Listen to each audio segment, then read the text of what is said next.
Well, welcome everyone to our third in this January series with Tess and Jesse and Michelle and I on the great silence at the beginning. And in a way, January has that sense of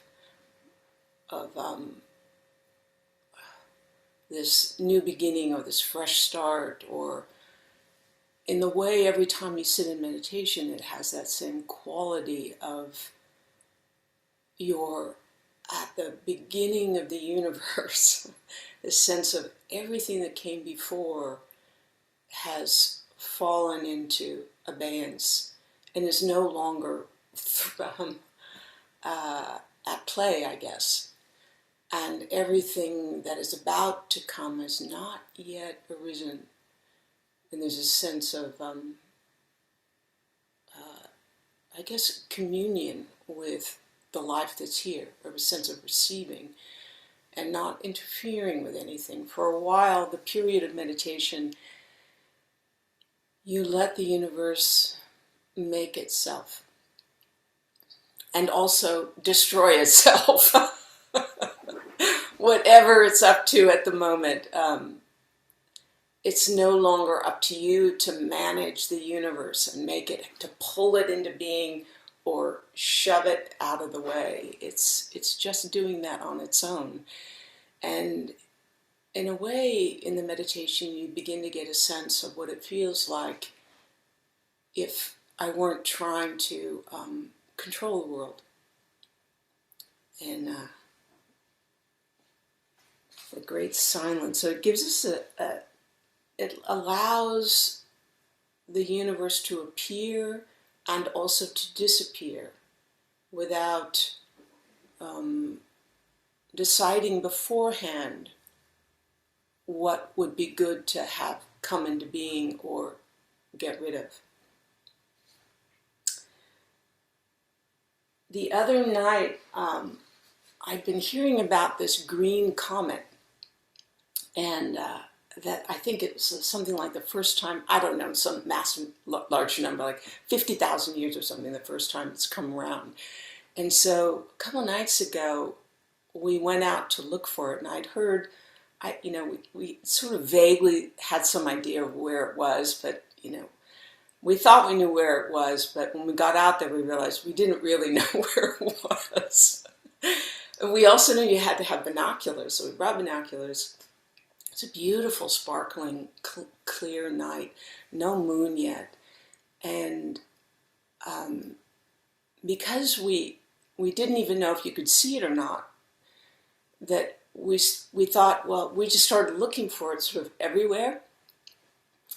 And this is very much like your own awakening.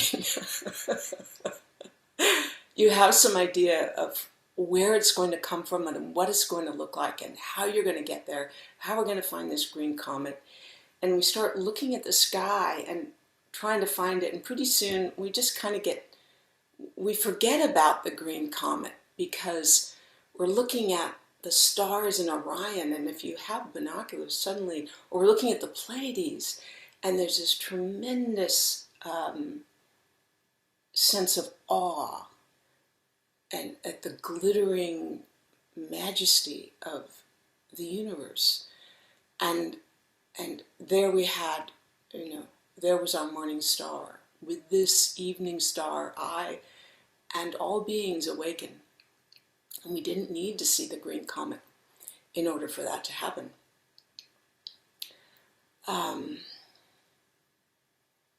So this morning I was looking for actually where to find the green comet.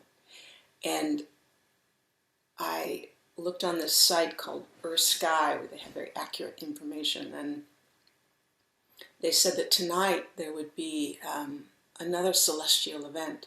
It would be Saturn, it would be Venus, the evening and morning star. It would be it would be Venus, the morning star, and it would be right at sunset.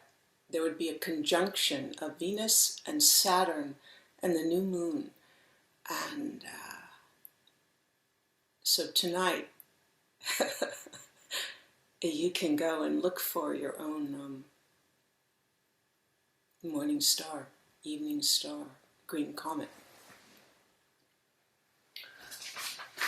So today I want to talk about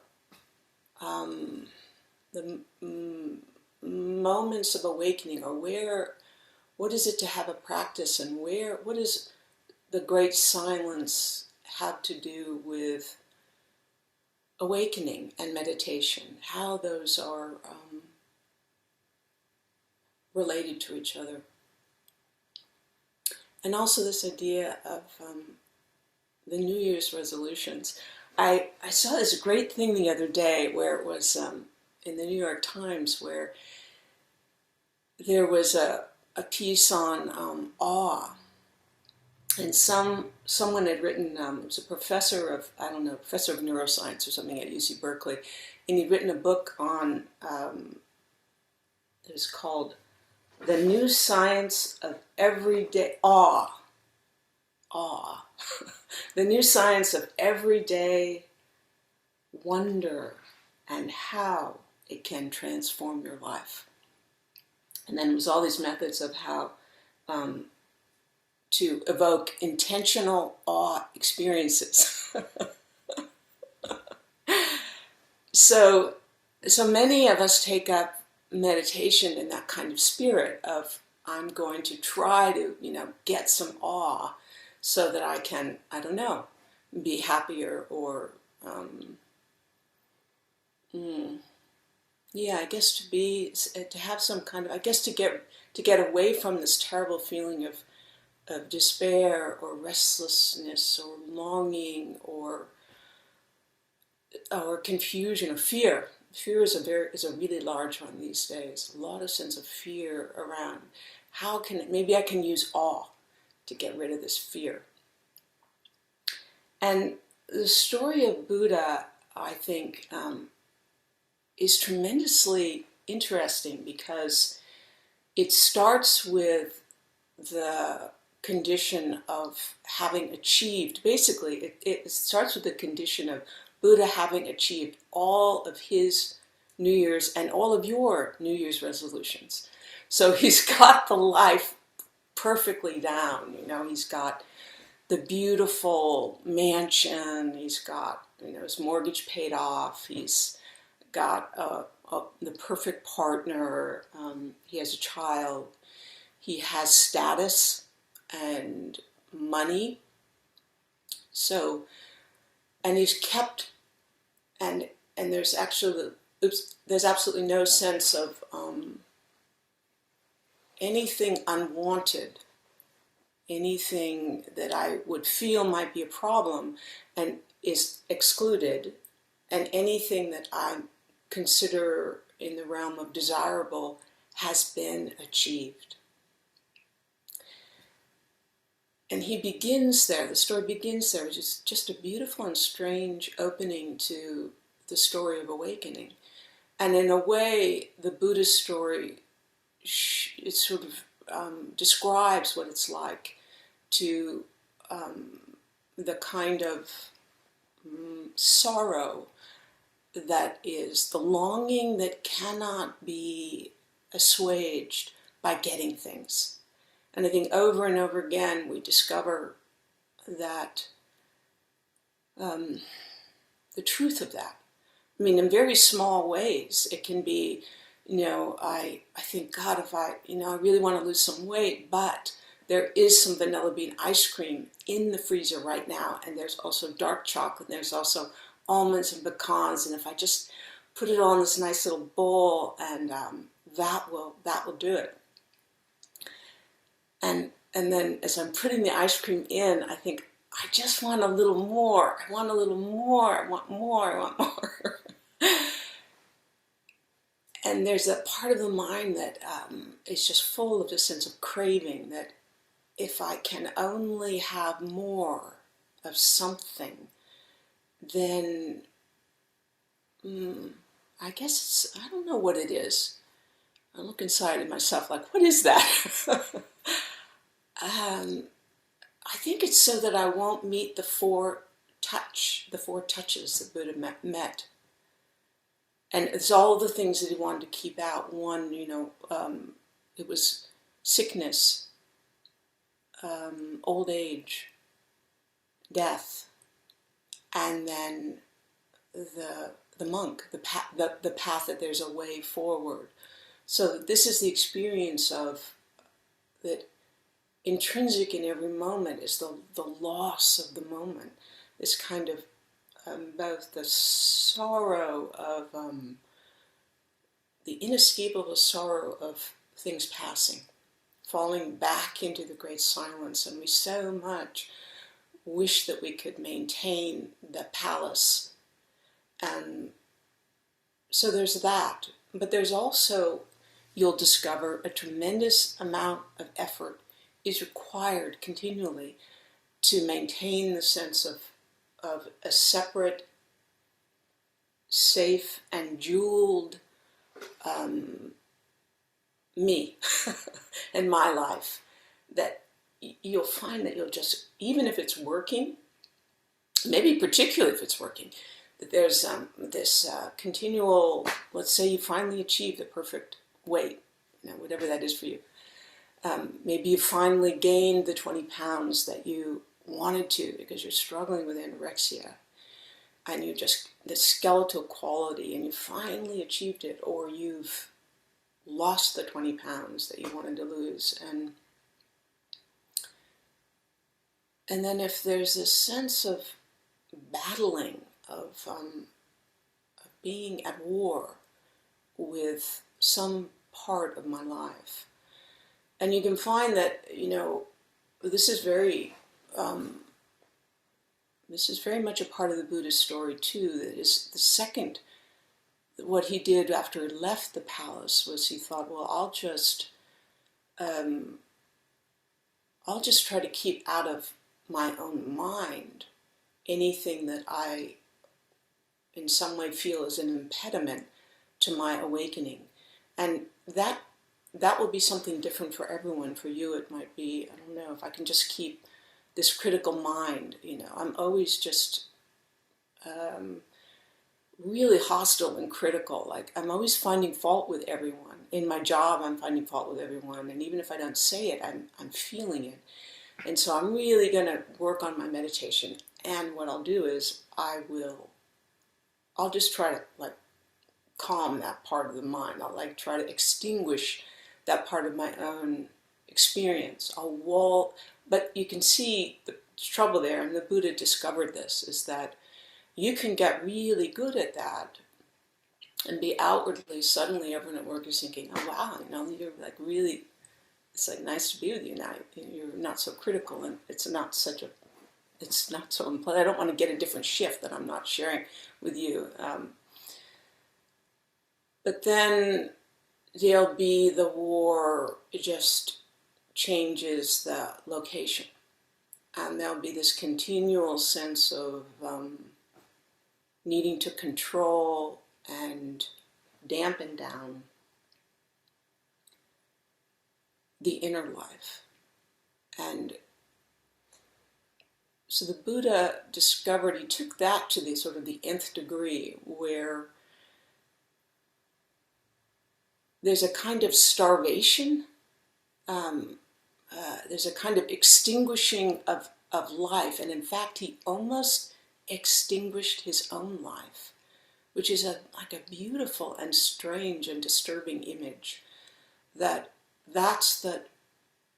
He gave us these two sides of the path of basically of control, which is to try to get everything I want in the first one, and then the second is to try to push everything that I don't want to be here away. And that you'll find that any time there's some part of my life that I, either inner or outer, and you'll find that they are corresponding. There's something in the outer world that I just can't bear, to be here, there'll be some inner correspondence in its beautiful symmetry. I think you begin to start to notice that in your own practice, that the meditation gives you another way to be with all of this. It's not the austerities or the getting of things. It's just simply the resting and letting our lives act upon us and letting life itself change us without us deciding beforehand what we'll look like. That there's a tremendous trust, I think, in reality. That's the thing I think that really drew me to the practice of Zen, particularly the way the old Chan masters practiced, which is there wasn't any part of my own life or my own inner experience that I was going to need to have to pretend wasn't there. There would be no discoveries that I could make that would need to be censored. And simply to feel that in your meditation is to find your own sense of refuge. A place that Jesse described it beautifully last week, where he's talking about the great silence in the center, the great silence at the beginning, is this place of, it's actually your fruit of nature. It's you. It's the sense of, there's nothing that can harm it. There's no, and I guess that's when I was saying that there was nothing in myself that I could discover either outwardly or inwardly that couldn't be included. And that's the experience of your own nature as being unstained and nothing can harm it. It's not in opposition to anything before I've decided right or wrong, is the great silence. So I think that's a good place. We're going to sit for a bit, and the great silence is inside of everything. Like I see there's a black tail of a cat going across someone's screen. The great silence there, the great silence inside of, at the beginning, inside of everything in your room, outside your house, in your country, in the oceans, in the new moon, in the green comet.